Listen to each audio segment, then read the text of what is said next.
Hello again, friends. This is the second class of the Reclaim the Bond mini class, and we're going to have a great time. We're going to talk now about the second pathway of our three pathways, which is connection. We're going to talk about community and connection.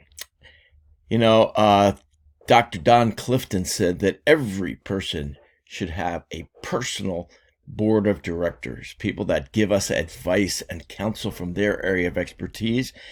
You know, we tend to go it alone a lot in our world today. We need other people, and we need their input, their advice, their support, their caring, and that's what this is all about.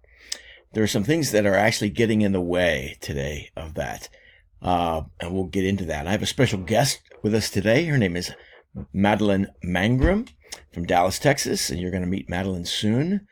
So let's get started. Here we go again. But you know, one of the things you're doing in adolescence is you're trying to find your place in the broader world, the broader community, the tribe. You're trying to, where do I fit? What should I do with my life? What's my life all about? Where do I fit in? Who am I going to be connected to? You need advice from other people, not just your parents. When you were young and just in your family, you found your place in your family with your parents' help. Now, you need other voices to speak into your life to help you understand how you fit and how you can get through these difficult times. So that's why we are big into coaching, mentoring and coaching, providing you with people to guide you through these adolescent years. We'll come back to that more. Let's now move a little bit into talking about connection. One of the challenges we have today, and this is one of Madlin's strengths, we're connected and we have, quote unquote, a lot of friends on social media, but how many really good, solid connections do we have with people? We have fun with people, we interact with them, we text them, we chat. How many people do you have who really know you and love you for who you are? Social media gets in the way of that in a lot of ways, that depth of relationship. Connecting with the key people in our lives is just so key. That's why we started you off with your parents, getting you a win. Madlin's, one of the things Madlin's doing is Madlin has an organization called Unplugged Family. Madlin, tell us a little bit about the story of Unplugged Family. Oh, wow. Well, okay. Hi, everybody. Hi, Ed. Well, to make a long story short, Unplugged Families really started 3 years ago, but in a way started 27 years ago when I said I do to my wonderful husband, who I did not know I was saying I do to a gamer. So I would imagine there were gamers way back when, right? Like ancient times. Way back. And so because my husband was a gamer, I actually experienced a lot of loneliness. I was very lonely in the first few years of my marriage because my husband would work all day and game for hours and in the evenings or all night and then go to work the next day. So because I experienced that, I decided, you know what, I'm going to, raise my kids differently. And my husband ended up quitting games cold turkey altogether for 2 years. And then we kind of rebuild. And then it took us a while to have kids. So when we did have our son, we decided, you know what, we're going to raise him differently so that screens and games are not an issue for him. He will be able to handle those. And what I did is, and some of you are going to think, oh, my son, who is now 16, did not look at a screen till he was 4. And like, how is that possible? And he did not have a video games till he was almost 12. And at that time, and one at a time, preferably with friends. And then he did not have a smartphone until probably, I want to say 14. And again, I honestly wish I waited longer. So we just decided to raise him and his sister a little differently than everybody else. His sister's 11. And she doesn't have a smartphone. She doesn't, she can, we're very, very picky about what they do and they see so that they can use technology for good and they can be wise about technology. My son is a filmmaker, so he's actually in front of a screen a lot because he, does videos, edit videos, and so I see that as using technology for good. So that's what Unplugged Family is there to encourage teens and kids and families to use technology wisely, to think about their relationship to technology, and then figure out how to create pockets of time and pockets of space in daily life to unplug and connect.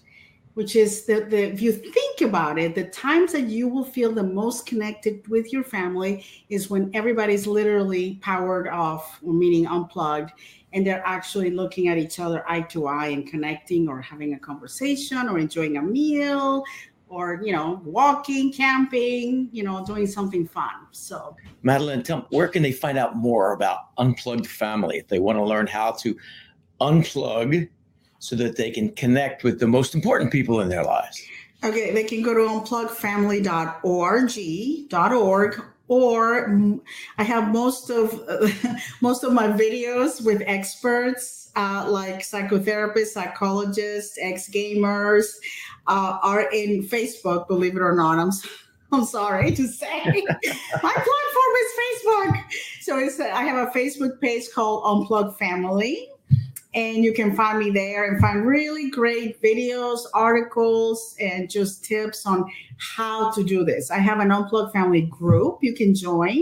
So you can look on Facebook, Unplugged Family Group with a happy face, and that's us too. Great.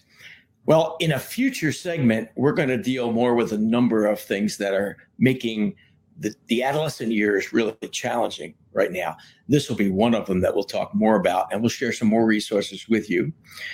But we want to stay in this very positive mode now, not just looking at the problems, but we want to look at how you can make progress. How can you get connected? And we have a partner. His name is Keith Dorst, and he's been a therapist, psychotherapist for many years, works a lot with families and couples. And he's developed a tool that any of us can use to help develop connection called Meaningful Talk. Madlin, would you tell us a little bit about Meaningful Talk as well, and anything you want to tell us about it? Meaningful Talk is a tool I love. I discovered Keith at actually a conference where you and I were attending. That's right. And so thanks to you, I know Keith. And this tool, Meaningful Talk, is an online tool that families can use to create one-on-one connection.